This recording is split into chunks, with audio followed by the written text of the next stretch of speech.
Let's kind of take that and segue into the next question that you kind of touched on about involving the business owners in downtown Mesquite, which we refer to as Mesquite Boulevard and Sand Hill Boulevard. And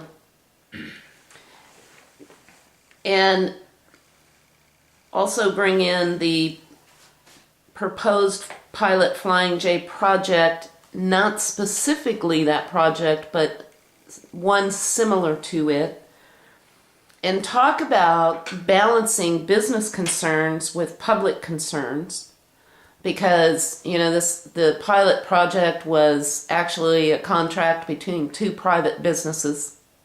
There was a lot of citizen involvement in the issue of that project, but when we talk about developing downtown Mesquite, so much of it, we can offer the money from the RDA fund to the business owners. And the city has done a very good job of that lately, bringing in business owners for meetings and helping them try to fill out the paperwork, opening the doors for them. And only one business owner took advantage of all that outreach from the city. So when we talk about developing the downtown area and we talk about the project like Pilot and others like it, how do you balance the business concerns and the public citizen concerns? Well, there always just have to be a balance. What I've prided myself in my career is to try and find a way to make things happen. To actually, you wrote an editorial or don't blame it on me. Well, you wrote one that said finding ways to say yes. Yeah. Was the pilot project, Flying J project, the perfect animal? Absolutely not. There were a lot of citizens' concerns, and many of them were rightful concerns. What I didn't see, and if it was happening behind closed doors and hidden from all of us normal folks, was where was the city's involvement? All I heard was somebody say, they've absolutely said they're not going to consider any other location, don't even talk about it. Who was in that meeting? When did they say that? Were incentives offered to them? I think the consensus of most of the opposition was, it's a good idea, it just shouldn't be in this place. Okay. What efforts were made by the city or anybody representing the city to see if there was any way it could be worked out, that they could accept a different location? And regarding the existing location, there's a whole bunch of questions I would have asked. I would have said, well, what if we require complete rows and completely enclosure by palm trees to dampen the noise, and noise dampening walls completely around the perimeter? And they were required as part of the approval to have build extra on and off ramps or fund some kind of different road structure that would alleviate some of the pressure on our existing roads. And what if they were required to have 24-hour off-duty Mesquite police officers there as security? Are there any of those things that would have then made it more acceptable to everybody? Because I heard concerns about increased crime. Well, I think that could be solved if you take a look at it. About noise and pollution and aesthetics. Let's see if we can't come together and figure out a way to answer those questions. Answer might have still been no, we won't do it. But then we'd know we had tried. I think the $9 million of building funds that were promised to be used, spent to Mesquite contractors and businesses, would have been very helpful to our economy. I think the jobs, even though a lot of them would have been minimum wage, they actually said none of them were minimum wage. It'd be a little more, but you also had managers, and you'd have some people making more than that, and it would have been economically, it would have been advantageous had it been able to be built, but only if the concerns of the citizens could have been met, because I had many of those same concerns. Okay. Okay. We're almost done. Excuse me. Okay, the latest hot topic on the agenda. Give us your thoughts on the proposed noise ordinance. A medium must be struck between business needs and residential needs. How would you do that if you were on the council?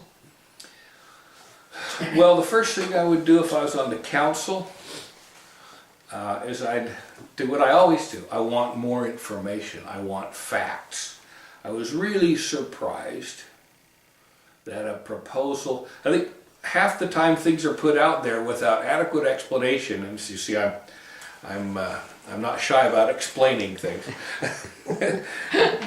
But the instant also here's his proposal, here's the new numbers, here's the new decibel levels, and instantly a group of citizens, wait, this is going to be the noisiest city in the country, and Denver's is this, and they cited 4 cities who had lower, allowed decibel ratings than our new ordinance would.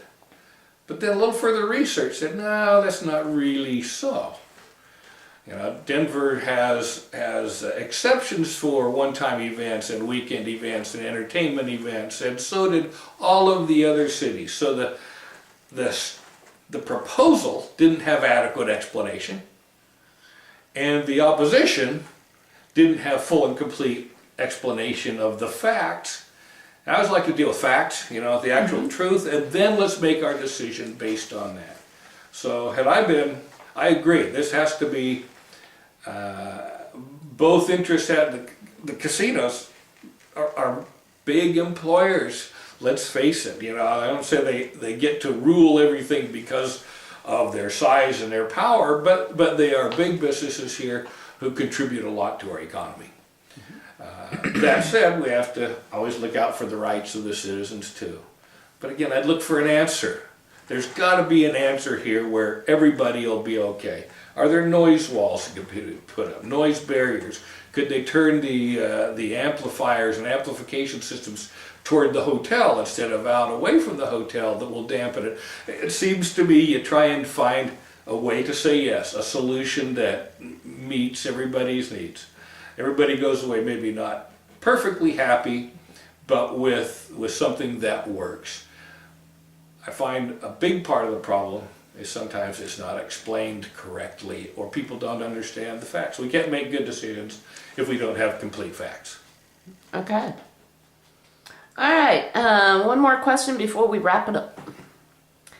Describe one single issue you would advocate for, and tell us how you would do that. I would advocate for a single issue. That is really hard. Overton Power District is on my mind a lot lately. I think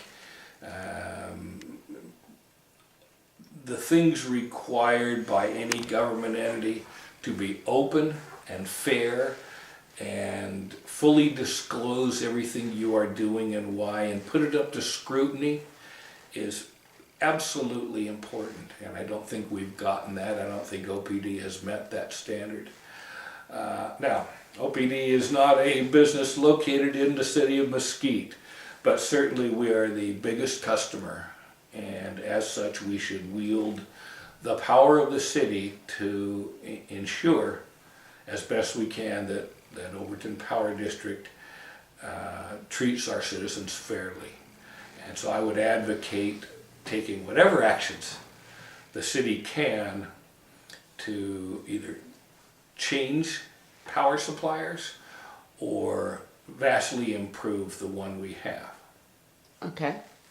All right. As a conclusion, we'd like you to provide any comments that you'd like to pass on to the public as we move on into the campaign and towards the primary election in April. Well, as you know, I'm a business guy. Business and management is my background. My education was accounting, but I have done formal hardcore accounting for a long time, but business is accounting. And business means that you make good decisions. and you thoroughly investigate issues so you can make good decisions based on good facts. If you don't have the facts, you can't make a good decision. Okay. That is what I would like to bring to the city council and to the city government is let's thoroughly understand the issues before we try and make decisions. Now that doesn't mean be a slow, can't get anything done government. It doesn't take forever. You just have to take the effort and spend some time to find out and explore the truth and the facts revolving whatever decision you're making. And then you can make a good decision. And that's what I hope to bring, and I hope to have the opportunity to be part of the city council that leads this city back into the prosperity it deserves. I have a great belief in the future of Mesquite. I do not think it's a dying city. I wouldn't have moved here if I'd thought that. And I think we have fabulous things to offer current residents and future residents. We just need to make certain that we grasp them. Okay. All right. Thank you very much. Again, this was John Williams talking to Barbara Ellistad and John Taylor with the Mesquite Citizen Journal, and we wish you good luck in the upcoming election. Thank you very much for your time. Thank you very much.